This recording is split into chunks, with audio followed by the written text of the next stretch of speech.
하나님이 인도하십니다 라는 제목으로 하나님 말씀 전하겠습니다.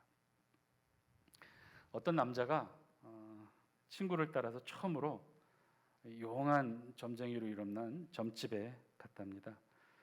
친구가 점을 보는 것을 옆에서 지켜보면서 본인도 볼까 말까 이렇게 고민하던 찰나에 갑자기 그 점장이가 남자에게 말을 걸더랍니다. 이렇게 걸었어요. 당신 태어나서 지금까지 한 번도 연애해 본 적 없지? 이 점장의 말을 듣고는 남자가 덜컥 놀랐대요. 왜냐하면 실제로 이 남자가 사귀는 여자도 없을 뿐더러 모쏠이라고 하죠. 태어날 때부터 모태부터 솔로 였다는 거예요. 한 번도 여자를 사귀어 본 적이 없다는 거죠. 그래서 놀라서 역시 용한 점집이구나 해서 이 남자가 점쟁이에게 물었답니다. 아니 그것을 어떻게 알았어요? 그랬더니 점쟁이가 이렇게 말했답니다. 당신 얼굴 못생겼어. 이 어이없는 말에 뭐야 이 사람이 하고 그냥 나가려고 했는데 그때 또 점쟁이가 이 남자에게 또 이렇게 말했답니다. 자네 둘째 맞지? 남자가 또 깜짝 놀랐어요. 왜냐하면 실제 둘째 아들이었기 때문에. 그래서 남자가 또 묻습니다. 아니 그건 또 어떻게 하셨어요? 점쟁이가 이렇게 말합니다. 둘째가 원래 못생겼어. 이 이야기를 듣고는 짜증이 머리끝까지 올라온 남자가 이렇게 말했습니다. 아저씨 뭐예요? 지금 이 친구도 못생겼는데 연애도 많이 하고 여자친구도 사귀고 있단 말이에요. 그랬더니 점쟁이가 한숨을 지으며 이렇게 말했답니다. 네가 더 못생겼어. 여러분 운명이라는 것 믿으시나요? 한 사람의 인생이 마치 어떤 정해진 길이 있어서 인간 개개인이 어떤 결정을 하든지 간에 반드시 그 운명의 길로 가게 된다는 그런 운명, 여러분 그건 믿으시나요?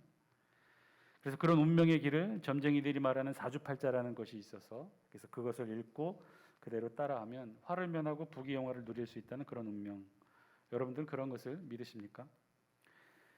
지금은 어떤지 모르겠는데요.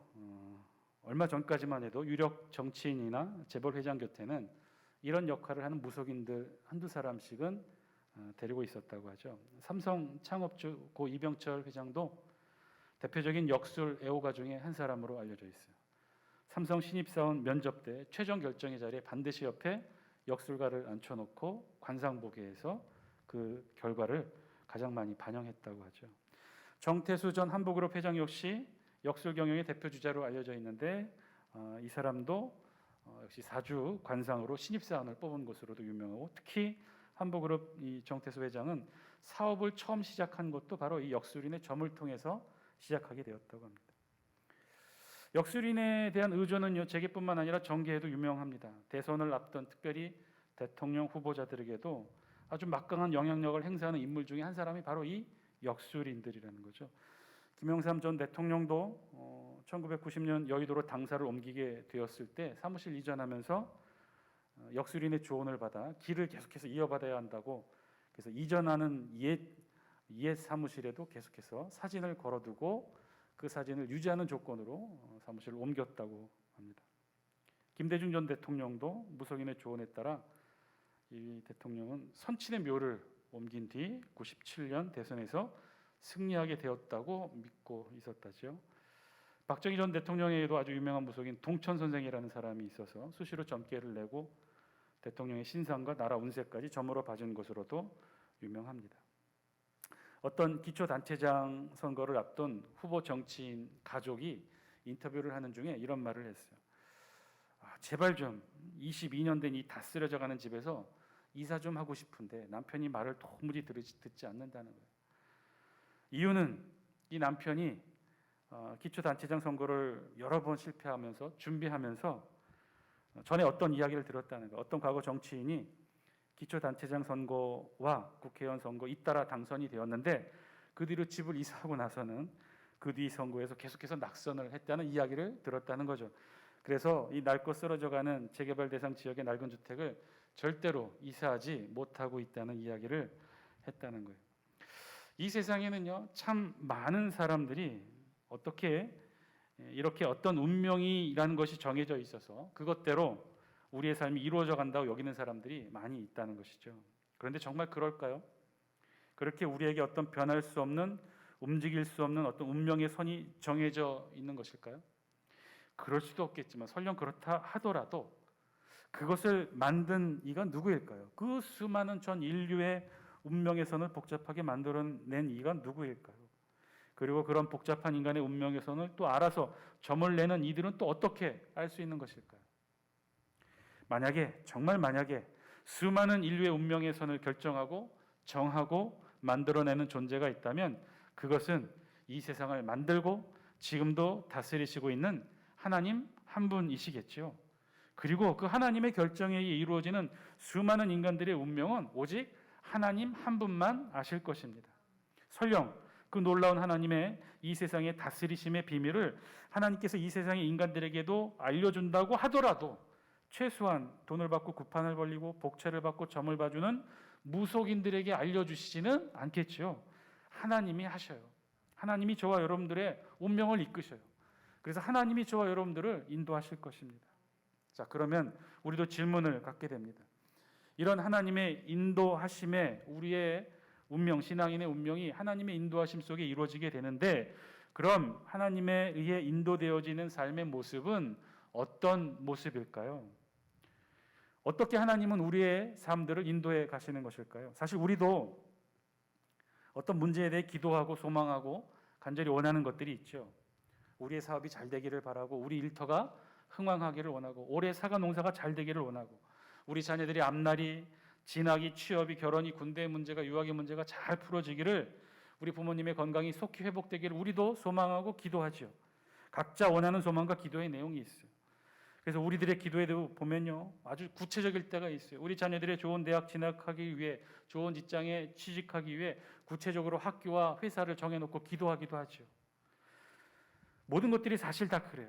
가능한 한 우리도 잘 되어지기를 소망하는 마음으로 구체적으로 우리의 소망과 기도의 내용을 표현하고 기도합니다. 자, 그러면 우리 개개인의 소망과 기도의 내용에 따라 실제 하나님이 우리의 삶들을 그렇게 이끌어 가시나요?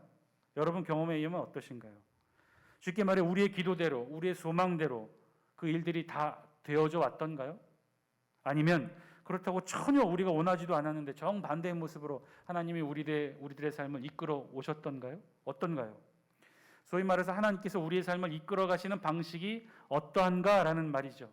하나님은 어떻게 우리의 삶을 이끌어 가시나요? 하나님은 어떻게 우리의 삶을 인도해 가시나요? 하나님이 인도하시고 하나님이 이끌어 가신다고 우리는 고백하는데, 그럼 구체적으로 하나님이 우리를 어떻게 인도하시는지에 대해 여러분들은 어떤 생각을 가지고 계십니까? 우리가 소망하고 원하는 형태대로, 우리가 기도하는 대로, 구체적인 대로 그렇게 다 이루어 가 주시나요? 오늘 우리가 함께 읽은 본문에서는요, 바울이 가이사랴로 호송되는 과정을 기록하고 있습니다. 우리 다 함께 성경 말씀 23절 말씀 영상을 통해 같이 한번 읽겠습니다. 시작. 백부장 둘을 불러 이르되 밤 제3시에 가이사랴까지 갈 보병 200명과 기병 70명과 창병 200명을 준비하라 하고. 지난 시간 살펴본 대로 바울의 생질, 즉 바울의 조카에 의해 알려진 이 바울의 암살 계획을 천부장에게 알렸다고 했어요. 그래서 천부장은 특단의 조치를 취하게 됩니다. 바로 백부장 둘을 불러서 특별한 명령을 내렸다는 거예요. 그것도 언제 내렸느냐? 밤 제3시에. 유대 시간은 우리와는 좀 달라요. 우리는 24시간을 하루를 표기하지만 유대는 이 하루를 12시간으로 나누어 표기합니다. 그래서 유대 시간을 우리 시간으로 환산하려면 제일 좋은 방법은 유대 시간에 무조건 6을 더하면 우리 시간대예요. 밤 제3시라고 했으니까 6을 더하면 몇 시인 거죠? 밤 9시가 되는 거죠. 여러분 밤 9시 하면요, 모든 공무원들 다 일이 끝나는 시간이에요. 정규 근무 시간이 아니었어요. 그 밤 9시, 가장 깊은 밤 9시 시간에 천부장이 백부장 둘을 부릅니다. 그리고 특별한 명령을 내려요. 명령은 이런 명령이에요. 보병 200명, 기병 70명, 그리고 창병 200명을 준비시키라는 거예요. 보통 로마군의 편제 방식에 있어서 보병하면 누구를 가리키냐면요, 중무장한 로마 군단의 대표적인 병사를 가리킵니다. 그럼 중무장했다고 하면 어떤 무장을 했느냐? 사진 한 장 보여주실래요? 이 사진이 보통 당시 로마군의 기본적인 완전 군장의 모습이에요. 손에는 방패, 스쿠툼이라고 하는 방패를 들었고요.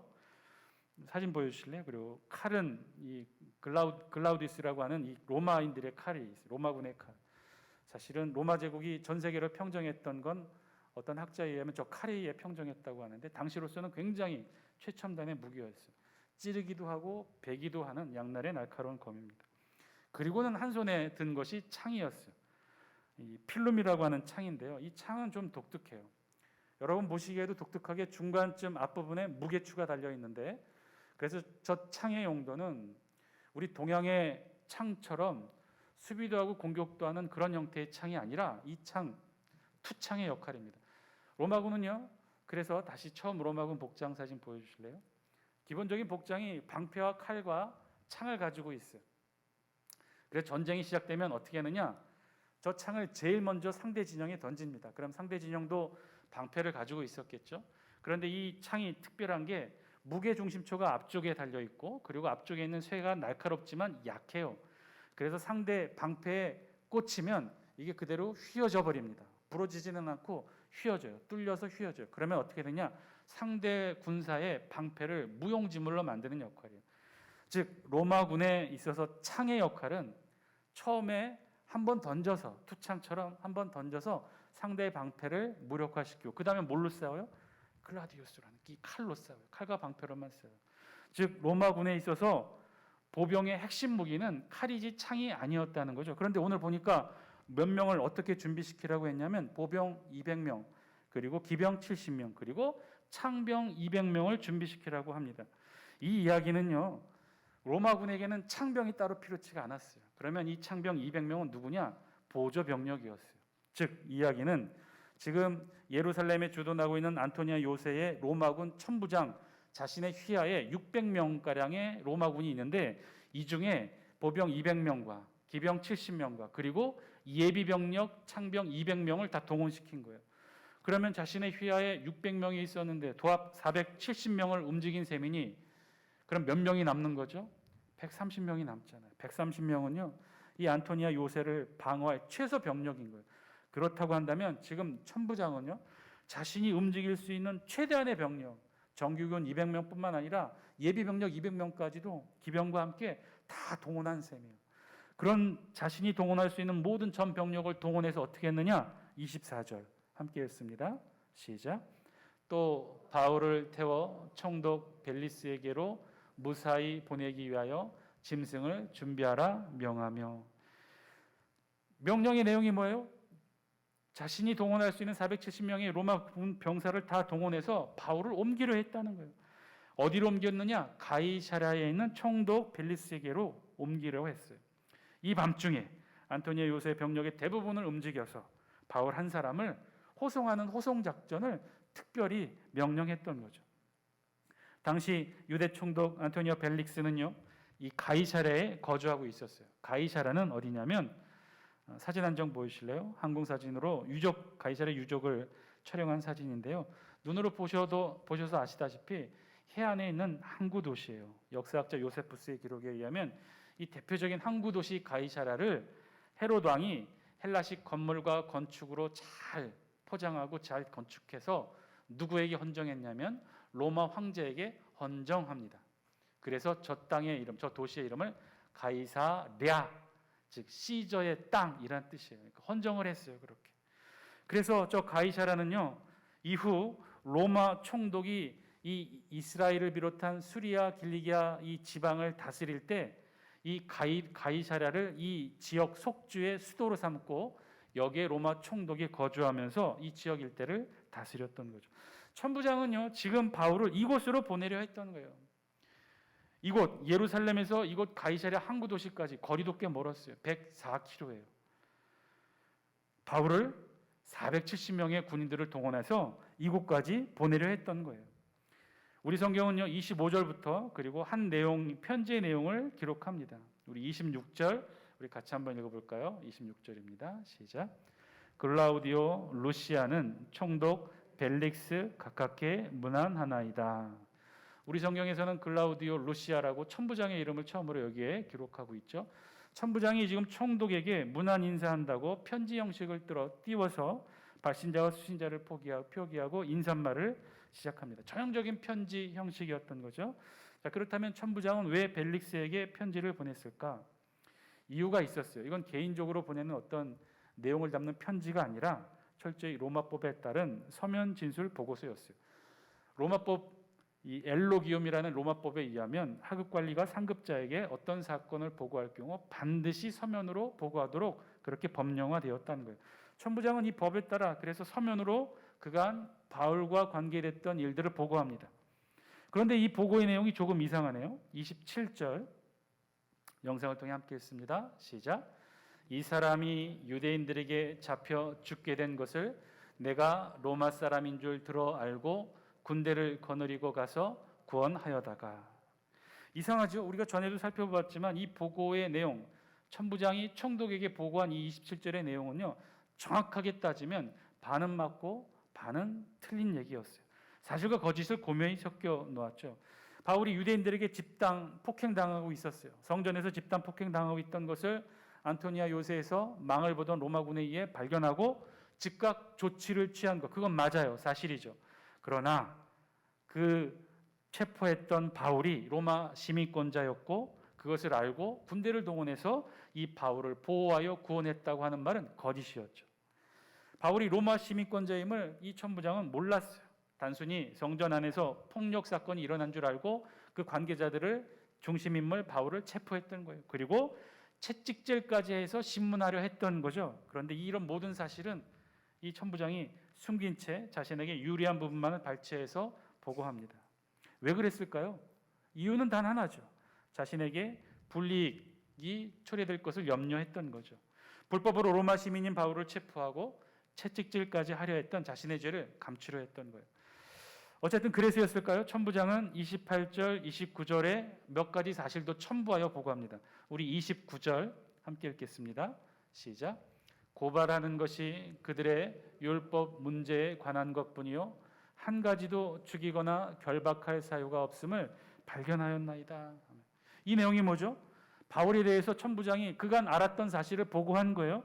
율법 문제에 관한 것이 아니요 율법 문제에 관한 것뿐이고 천부장 자신, 즉 예루살렘의 현장 책임자였던 천부장이 보기에 바울은요 죽이거나 결박할 사유가 없었다는 거죠. 한마디로 단 하나의 책망거리나 소송거리도 죄가 없었다는 것을 지금 현장 관리 책임자 천부장이 보증을 써서 확인시켜주는 내용이 이 편지에 담겨 있었던 거죠.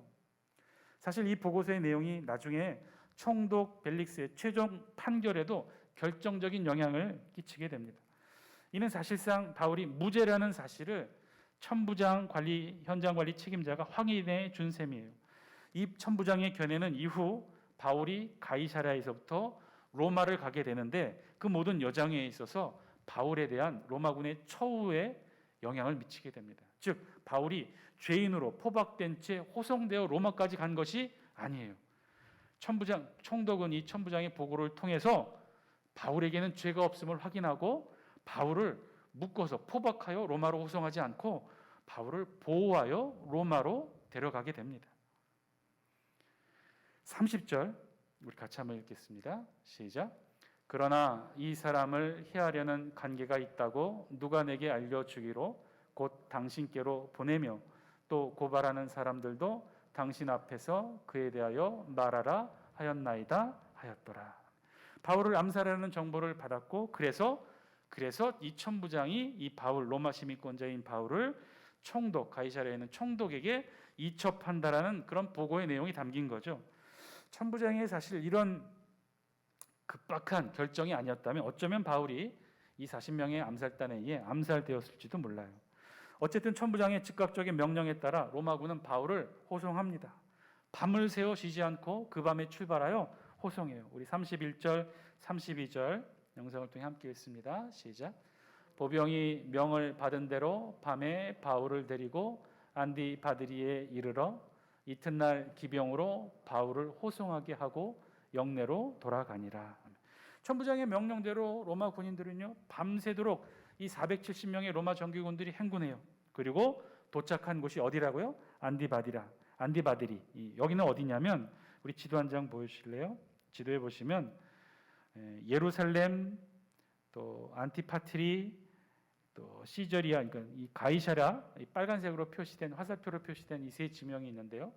예루살렘에서 저 해안 항구 도시 가이사랴까지 104km의 먼 여정에 중간 56km 지점에 있었던 한 도시가 안티파티리라는 도시예요. 그것을 우리 성경이 안디바딜이라고 번역을 했고, 이 안티파티리는 역시 헤롯 왕이 건축한 도시였고 자신의 아버지 안티파트에게 헌정했던 도시. 그래서 도시 이름을 안티파티리라고 이름하여 세운 도시입니다. 자, 이곳까지 거리가 56km였어요. 그러니까 밤새 그 밤 9시에 천부장의 명령을 받고 470명의 로마 정규군이 바울 한 사람을 호송하여 밤새 행군했던 거죠. 쉬지 않고 간 거예요. 56km 지점에 도달해서 만약 있을지도 모르는 바울의 암살단의 추격을 피해 밤새 이곳까지 행군을 옵니다. 그리고는 이곳까지 와서는 안전하다고 여겨서인지 보병 200명과 예비병력 창병 200명은 다시 예루살렘으로 돌아가고 기병 70명만 바울을 호송하여 가이사라까지 안내합니다. 그렇게 해서 바울은 철통 같은 로마군의 보호 속에 로마 총독이 있는 가이사라에 도착하죠. 총독은 그런 바울을 보고는 우리 성경에 보니 다른 것은 묻지도 않고 딱 한 가지만 물었어요. 34절, 35절 우리 같이 한번 읽습니다. 시작. 총독이 읽고 바울더러 어느 영지 사람이냐 물어 길리기아 사람인 줄 알고 이르되 너를 고발하는 사람들이 오거든 내 말을 들으리라 하고 헤롯 공에 그를 지키라 명하니라. 다른 것은 묻지 않고 딱 한 가지만 물었죠. 네가 어느 영지 사람이냐, 로마 제국 안에 어느 지역 소속 사람이냐, 바울의 법적 출생지를 물었던 거죠. 왜 이것을 물었냐면요, 로마 제국 전체는요, 로마의 수도 로마시는 황제가 직접 다스렸지만 제국의 나머지 영지 속지들은 구분을 나누어서 총독을 파견하여 총독이 다스리게 했어요. 총독이 다스린다는 말에 의하면은 그 지역 안에서 일어나는 모든 입법, 사법, 행정의 권한을 총독이 행사한다는 뜻이에요. 즉 바꿔 말하면 바울이 지금 천부장이 바울을 보내왔는데 이 바울을 재판할 권한이 이 총독 벨리스 자신에게 있는지를 물었던 거예요. 그러니 자신의 영지에 속한 출생지인지 아닌지를 물었던 거죠. 물어보니 바울은 킬리기아 다소 출생이고 이 지역은 다행히도 총독 벨릭스의 다스리는 권한 지역이었어요. 그러니 이 바울에 대한 재판권이 이 총독에게 있었던 거죠. 마침 다행히도 총독에게 재판권이 있어서 바울을 받아들입니다. 그리고 바울을 헤롯 궁에 보호하도록 그렇게 명령을 내린 거죠. 결국 지금 바울은요, 철통 같은 로마군의 보호를 받으며 가이사랴까지 오게 되었어요. 근데 여러분 그거 아십니까? 이곳 가이사랴는요, 이곳 수리아 지역 예루살렘 땅에서 로마로 가는 유일한 항구가 있는 곳이 바로 이 가이사랴였어요. 누군가 이 예루살렘 땅에서 로마로 가고자 한다면 어디에서 배를 타야 되냐면 이 가이사랴에서 배를 탈 수밖에 없었던 거죠. 그런데 지금 바울이 이곳 가이사랴에 온 거예요. 그것도 철통 같은 로마군의 보호를 받으며 가장 안전하게 이곳 가이사랴까지 오게 된 것이죠. 결국 바울은 이곳에서 나중에 로마로 향하는 배를 타게 됩니다. 이때도 역시 철통 같은 로마군의 보호를 받으며 배를 타고 로마로 향하게 됩니다. 그래서 바울이 그토록 소망했던 그 바울의 선교 계획의 마지막 부분, 로마를 거쳐 서바나, 당시 땅끝이라 여겨졌던 지금의 스페인, 그곳에 가기까지 원했던 로마의 선교 계획대로 이루어지게 되었다는 거죠. 비록 그 내용과 형식은 바울이 원했던 방식은 아니었을 거예요. 그러나 어쨌든 바울은 계획대로 가이사랴에 도착합니다. 가장 안전한 방법으로 가이사랴에 도착하게 된 것이죠. 자, 그러면 질문이 생깁니다. 바울을 이렇게 가이사랴까지 호송한 예루살렘의 천부장은 바울이 이런 계획을 잘 알았던 것일까요? 바울을 잘 알아서 그래서 바울을 가장 안전하게 가이사랴까지 호송했던 것일까요? 도대체 무엇 때문에 천부장은 바울을 이렇게까지 가이사랴로 호송했던 것일까요? 바울이 기도를 해서? 혹은 바울이 부탁을 해서 그렇게 된 것일까요? 도대체 천부장은 왜 바울을 이렇게까지 해서 가이사랴로 보내게 되었던 것일까요? 막말로 천부장은요, 굳이 이렇게까지 할 필요가 있었던 이유가 있었을까요? 바울이 천부장의 마음을 움직여서 그렇게 했던 것일까요? 천만에요. 그렇지 않아요. 천부장은요, 여전히 바울이 누구인지 무엇 때문에 이렇게 목숨 걸고 전도하고 로마에 가려는지 알지 못했어요. 지금까지도 알지 못했고 앞으로도 영원히 알지 못할 거예요. 그가 바울의 짧은 것 접촉으로 인해 그리스도인이 되었는지, 어떻게 되었는지, 이후의 삶에 대해, 천부장의 이후의 삶에 대해 우리 성경은 전혀 기록하고 있지 않아요. 왜요? 중요한 사실이 아니니까. 우리 성경의 관심사가 아니니까. 왜냐하면 바울이 이렇게 보호받고 가이사랴에 오게 된 것은 천부장의 의지가 아니었기 때문에 그래요. 그러면 왜 천부장은 바울을 이렇게까지 호송하려 했던 것일까요? 철저히 자신의 입장이었어요. 자신에게 피해가 가지 않게 하려고 했던 거예요. 만약에 자신이 관리하고 있던 예루살렘에서 로마 시민권자 바울이 암살당하고 죽게 되면 그 모든 책임을 자신이 져야 했던 것이죠. 그러니까 두려워서 그 책임을 면하고자 로마군 470명을 동원하여 안전하게 가이사랴로 바울을 보냈던 거예요. 그런데요, 놀랍게도 그저 자신에게 충실했던 천부장, 그 명령을 열심히 따랐던 로마 군인들, 그리고 총독, 바울을 받아들였던 총독, 그런 모든 사람들을 하나님이 들어서 쓰셨다는 거예요. 하나님이 그들을 사용하셨다는 거죠. 로마의 정규군을 사용해서 바울의 보디가드를 삼으셨어요. 그리고 가장 안전하고 편안하게 바울을 가이사랴까지 호송합니다. 바울을 재판할 수 있는 권한을 가진 총독을 다행히 만나게 하시고, 그리고 그의 보호 아래 바울이 보호되도록 헤롯 궁에 거하도록 하나님이 그렇게 인도하신 거죠. 사랑하는 장수교 성도 여러분, 하나님의 방식, 하나님의 뜻대로 이끄신 하나님의 방식은 이렇게 이루어지게 되는 줄 믿습니다. 하나님의 섭리, 하나님의 뜻은 이렇게 이루어지는 거죠. 그저 누구의 몇몇 원하는 대로, 소망하는 대로 이루어지는 것이 아니라는 말이에요. 이렇게 바울이 가이사랴로 로마군의 호의를 받으며 이동하게 될 줄 그 누가 알았겠어요? 바울의 사주에 나와 있었겠습니까? 점을 치면 알게 되었겠습니까? 심지어 바울조차도 이 내용은 몰랐어요. 여러분 생각해 보세요. 혹시 바울이 이렇게 되도록 구체적으로 기도했을까요? 자신을 죽이려는 40명의 암살단을 결성하도록, 그리고 바울 암살 계획을 바울 조카를 통해 공공연하게 알려지도록, 그래서 그 암살 계획이 천부장의 귀에 들어가도록, 그래서 470명의 로마군을 움직여 자신이 가이사랴까지 무사히 호송받아 오도록 바울이 그렇게 구체적으로 기도했을까요? 천만에요. 그렇지 않아요. 아니, 그럴 수도 없죠. 이렇게 인도하신 하나님의 계획은요, 바울조차도 몰랐던 사실이에요. 이 세상 그 누구도 알 수 없었던 일이에요. 오직 하나님만 하시고 하나님만 계획하신 일이에요. 사랑하는 장수교 성도 여러분, 오늘 말씀을 통해 우리에게도 주신 하나님의 음성 저와 여러분들이 들을 수 있게 되기를 바랍니다. 우리를 지금도 이끄시고 인도하신 하나님의 계획은요, 이렇게 이루어지는 줄 믿습니다. 우리를 향한 하나님의 인도하심은요, 이렇게 이끌게 될 줄 믿습니다. 그렇죠. 오직 하나님만 아시는 방법으로, 하나님의 방법대로 하나님은요, 저와 여러분들을 인도하고 이끄실 거예요. 우리의 뜻이 아니라, 내 뜻이 아니라, 내 기도, 내 방식이 아니라 오직 하나님의 뜻과 하나님의 방식과 하나님의 시간 속에서 하나님의 섭리의 손길로 하나님은 저와 여러분들을 인도해 주실 것입니다. 그러니 여러분, 제발 우리의 기도대로 되어지지 않았다고 실망하지 마시기 바라요. 우리의 소망대로 일이 풀어지지 않는다고 짜증내지도 마시기 바랍니다. 내 뜻, 내 방식대로, 내 마음대로 일이 되어지지 않는다고 화내지도 마세요. 여러분, 어쩌면요, 정말 어쩌면 내 방식대로, 내 뜻대로, 내 의도대로, 내 마음에 흡족한 대로 일이 되어지지 않는 것이 어쩌면 그것이 하나님의 뜻이고 하나님의 방식일 수 있다는 거예요. 생각해 보세요. 내 뜻대로 되지 않았으니 하나님 뜻대로 되어지지 않겠습니까? 내 방식대로가 아니니 하나님 방식대로 일이 이루어지지 않겠습니까? 내 마음대로가 아니라 하나님 마음대로 되는 것이죠. 내 마음에 흡족한 것이 아니라 하나님 마음에 흡족하게 일이 되어질 거예요. 왜냐? 이 세상은 하나님이 만드시고 하나님이 지금도 다스리시니까. 그 하나님의 다스리심이 오늘도 이 시간 저와 여러분들을 인도하고 계시니까 내 마음대로, 내 뜻대로, 내 계획대로 되어지지 않는다고 해서 실망할 것도 없고요, 괴로워할 것도 없고요, 화낼 것도 없어요.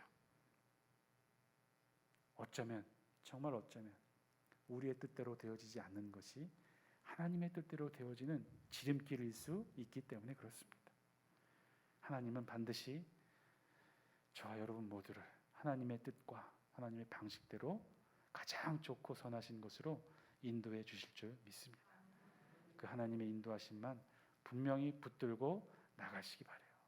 그러면요, 열심히 기도하다가도 그 기도의 내용대로 되어지지 않더라도 낙심하거나 실망하지 마세요.